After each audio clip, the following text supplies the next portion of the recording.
Box office దగ్గర back to back flops తో సతమతం అవుతున్న హీరోలలో మాస్ మహారాజా రవితేజ కూడా ఒకరు. కెరీర్ లో ఒక టైంలో పీక్ లెవెల్ లో క్రేజ్ ను ఎంజాయ్ చేసిన రవితేజ రీసెంట్ టైంలో ఒక హిట్ కొడితే వరుసగా 2-3 ఫ్లాప్స్ కంటిన్యూస్ గా పడుతూ ఉండగా, ధమాకా తర్వాత బాక్సాఫీస్ దగ్గర ఇప్పటి వరకు రవితేజ నటించిన సినిమాలేవి కూడా అంచనాలను అందుకోలేకపోయాయి. రీసెంట్ గా చేసిన మాస్ జాతర సినిమా కూడా తీవ్రంగా నిరాశపరచగా, ఇప్పుడు సంక్రాంతి రేస్ లో సడన్ గా రవితేజ నటించిన కొత్త సినిమా ఎంటర్ అయింది. ఆ సినిమానే భర్త మహాశయులకు విజ్ఞప్తి.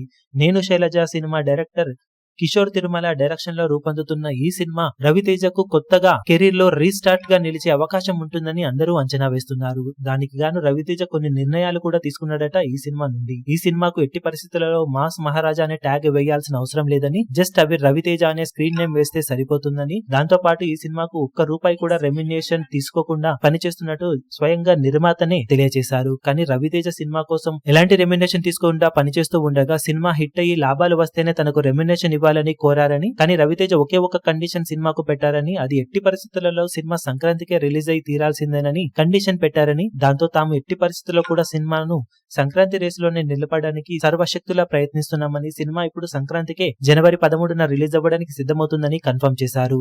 దాంతో బాక్సాఫీస్ దగ్గర రవితేజ సంక్రాంతికి వచ్చిన ప్రతిసారి మంచి రిజల్ట్ నే సొంతం చేసుకోవడంతో ఈసారి ఖచ్చితంగా బాక్సాఫీస్ దగ్గర ఈ సినిమాతో సాలిడ్ కంబ్యాక్ ను ఎక్స్పెక్ట్ చేస్తున్నాడు అని చెప్పవచ్చు.